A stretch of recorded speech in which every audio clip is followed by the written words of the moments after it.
E outra forma de acessar, de ver o futuro, né, algumas formas de ver o futuro também é a astrologia. E tem um grande lance que é o relógio do destino.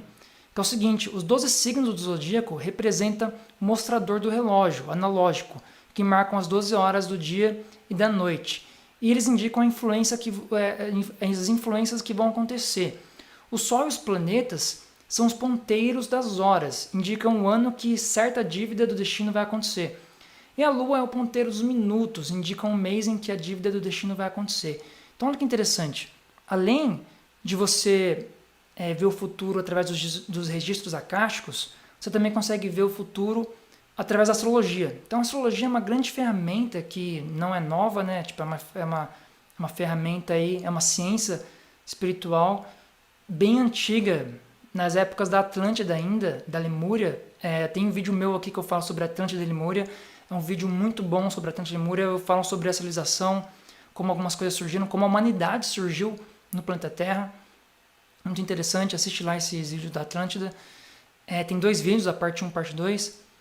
Então a astrologia é uma grande coisa interessante que muitas pessoas podem achar que não é verdade, que não faz sentido. Mas se você começar a estudar um pouco mais, se você começar a abrir a mente e ver algumas coisas, fazer alguns cálculos, você vai perceber que faz muito sentido e até assusta. E até aconselho quem não quiser saber muita coisa sobre a vida, não estudar astrologia, porque você começa a aprender coisas ali absurdas, coisas que vão além da realidade, coisas que realmente você precisa ter uma consciência mais para poder entender, porque pode ser coisas que você veja do seu destino que você não queira ver, certas coisas da sua personalidade que você não vê hoje em dia, mas que quando você estuda a sua astrologia, por exemplo, você vê que você tem uma certa tipo de personalidade, ou você tem algum, vamos supor, defeito, eu quero dizer, né? Tipo, alguma dificuldade, que isso pode baquear você, pode, né, tirar você aí do rumo. E quando você faz uma mapa astral ali, né? Não sei se você já ouviu falar de mapa astral, né? Que também quando é uma mapa astral, é o registro dos céus, né? Quando você nasceu. Então, a astrologia em si, ela é o estudo das estrelas, das constelações, dos planetas, de uma forma mais mística, não tanto quanto a astronomia. A astronomia ela é o estudo, né, do espaço, do universo, puramente do lado físico, né, da matéria. E a astrologia é o estudo do universo, dos céus, através do lado espiritual, que tem a ver com que liga um pouco o lado físico e o lado espiritual. Então, muitas cientistas ou pessoas têm preconceito com a astrologia porque querem ver que a astrologia às vezes não faz sentido, visto pelo lado material. E também não vai fazer sentido mesmo, porque você precisa ver a astrologia pelo lado espiritual, porque a astrologia ela é muito simbólica, ela é muito de reflexão, ela é muito... Não quer dizer que aquele planeta X ou aquele signo X... isso não quer dizer que é literalmente o que acontece fisicamente, vamos supor assim. Né? A astrologia é um jogo de simbologia, de reflexão, de cálculos, né? Que sim, são cálculos matemáticos, mas também um pouco de reflexão interna, de como funciona a espiritualidade, o ser humano dentro de si mesmo. Então, a astrologia é uma ferramenta para você estudar os céus né, pela parte espiritual. E o mapa astral, ele é o registro de tudo que você... Ele é a marca de quando você nasceu, né? Então, assim, quando você nasceu, naquele momento que você respirou o ar ao sair da sua mãe ali, né? Ao nascer, a primeira respiração sua, os livros espirituais, os autores espirituais, esse conhecimento espiritual fala que o mapa astral, né? Ele é marcado no ser humano na primeira respiração do ser humano assim que ele nasce. Aquela primeira respiração, conforme os céus, né, do planeta tá lá, as constelações, os planetas, a posição que eles estão marca o seu destino. E se você for ver só por isso, só pela parte puramente física, realmente não vai fazer sentido. Aí você precisa estudar ir mais além. Você precisa ver que cada planeta representa uma personalidade. Cada planeta representa uma coisa boa e uma coisa ruim.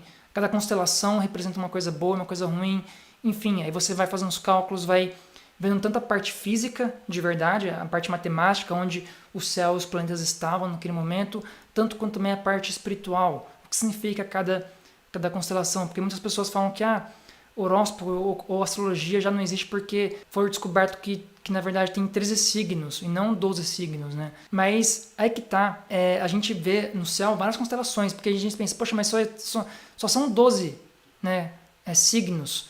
Só que a gente vê constelação pra caramba, a gente olha pro céu e a gente vê constelações pra caramba.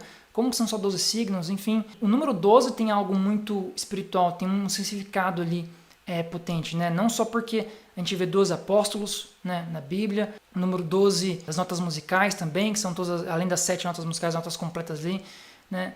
Então a gente vê que certos números se repetem na natureza, por exemplo, o número 7, o número 12, são números que se repetem na natureza, no universo, e tem algo profundo ali, sabe? Assim, não é só algo puramente físico, mas algo também espiritual, algo mais de reflexão.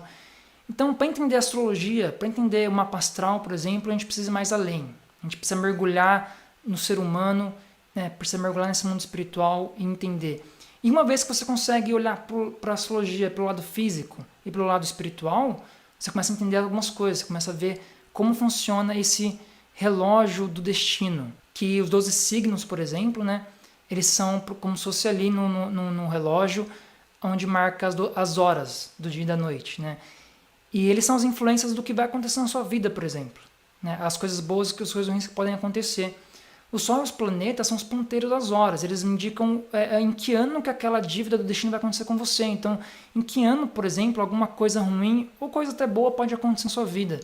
E a Lua é o ponteiro dos minutos, né? Que indica o mês, que aquilo ali pode acontecer. Então, assim, quem é um bom astrólogo, quem sabe ler o destino, entende a astrologia como um relógio e sabe e quem é adivinho, por exemplo, né, faz aquelas adivinhações do futuro. Algumas vezes, é claro que existem pessoas que são charlatões, que enganam, mas existem muitas pessoas que realmente conseguem ler o destino de uma forma correta, podemos dizer assim, por causa exatamente disso, porque eles conseguem entender a astrologia como um relógio, conseguem ver em que ano, em que mês aquilo vai acontecer, e até dias também. Aí os cálculos de dias eu não sei explicar aqui como é feito, mas eu sei que também existe isso. Eu sei que até o dia certo de acontecer algo é calculado, né? Então, existe também a parte do ano, mês e dia, que é um cálculo muito mais difícil. Enfim, por isso que eu tô falando para você, que é uma coisa, é uma ciência muito profunda, que precisa aí de anos e anos de aprendizado para poder colocar em prática e ver. Então, é assim que você consegue ver o futuro e também o passado. Então, assim, também para poder ver os registros akáshicos, também precisa entender de astrologia, porque você em algum momento precisa ver o passado. E como faz para você ver o passado no mundo espiritual, por exemplo?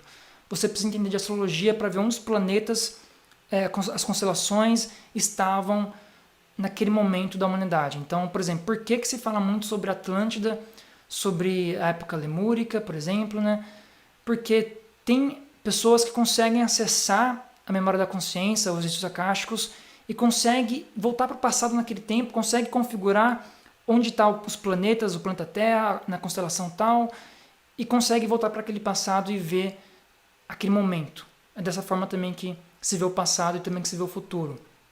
Mas diferente do passado, o futuro é só em forma de modelos, né? De forma de modelos arquetípicos.